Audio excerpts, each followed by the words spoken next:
sarjast Saame kaineks ehk täiskasvanud inimesed, millal meil ükskord jõuab kohale see nagu põhitõde, et teadlased on kogu aeg rääkinud, et ma näen nagu nägusid ja pidevalt loen nagu netist, et nüüd me leiutasime selle asja, see probleem on lahendatud. Ja niimoodi aastakümned, eks ju. Nagu praegu Kamusk, eks ju, andekas mees. Varsti ei ole raha vaja, kuna robotid teevad kõik ära, AI teevad ära. Kõik raha on vaja selleks, et mugavusi on vaja, aga nad teevad töö ära, kõik saavad mugavalt elada. Kuule, õpime nüüd selle asja ära, et maailmas on inimesi, kes on teinud enesetappe, kes on narkosõltlased, alkoholisõltlased, kellel on sellised mugavused olnud, et ma ei oska ette kujutadagi, mingid rockstaarid. Me ei ole selles elus nii hästi läinud, eks ju. Mingi rockstaar, kõik naised tahavad, mitu lossi, 100 autot, ilus välimuselt, hästi andekas ja siis, miks ta siis üledoosiga surma sai? Et see on nagu põhitõde.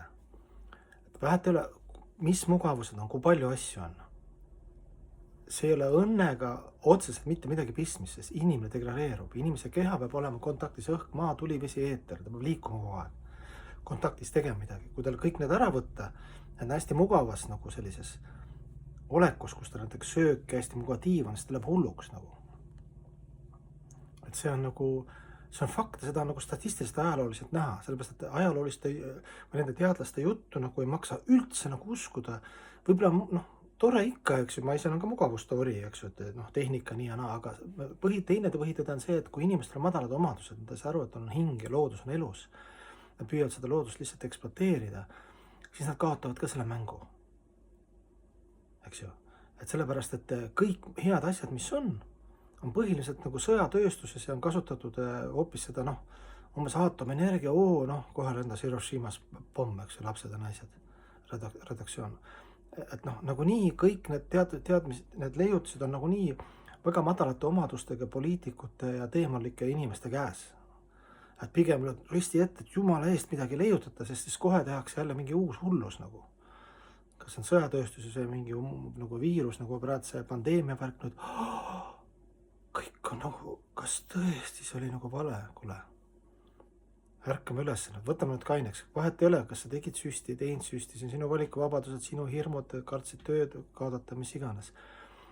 Aga lihtsalt, kes olid üleolevad, kes tegid teisi maha, Eesti muusikud, kultuuritegelased, eks ju, poliitikud, kes olid üleolevad nende suhtes, kes vaatasid netis sama informatsiooni. Samasugused haritud teadlased ja arstid, sest mina ei jaga, rääkisid teist juttu, et ärke võtke seda. Et see on lihtsalt äri. See on lihtsalt mürk, eks ju. Nüüd ma näen ümberringi, surmad, üks hea muusiksõber, krambid siiamaani 3 süsti teinud, elu lõpuni väiksed krambid. Aga loomulikult, siin Eesti on väike, keegi viiksi need vendasi, kõike need jollari, hahaasi, kiigepoisid, kõike nagu kohtusse kaevata ja võtaks mõned muusikud ja need ka, kes avalikult kirjutasid halvustavad artikleid.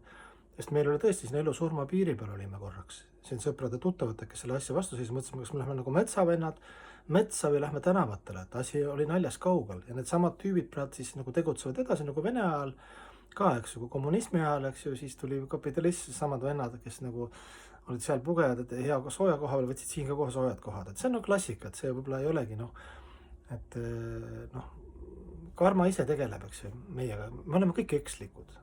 Asi ei ole selles, minu ema ka vaktsineeris, eks ju, ta on haiglas töötab. Ja ta ei olnud halvustav, ta ei teinud maha, ta ei karjunud seda kui absoluutselt tõde, et tõmmake need maha, kes ei käi maskiga, kes ei lase süsti teha, eks ju. Ta lihtsalt, kartis töökoha pärast, eks ju. Et siin ka tahaks nagu hüüda, et äkki keegi ütleb, palub vabandust või midagi tunnistab. Aga muidugi õnneks, neil läks õnneks hästi, et meie meedias on sellised jõud, kes praktiliselt ei kajasta mitte midagi, nad on samasugused ära ostetud madalate omadustega, teemalike omadustega, seltskond seal ees, eks ju, sellepärast nad isegi ei kajasta. Et ikkagi oma selgeks puhtaks, eks, selle tagane.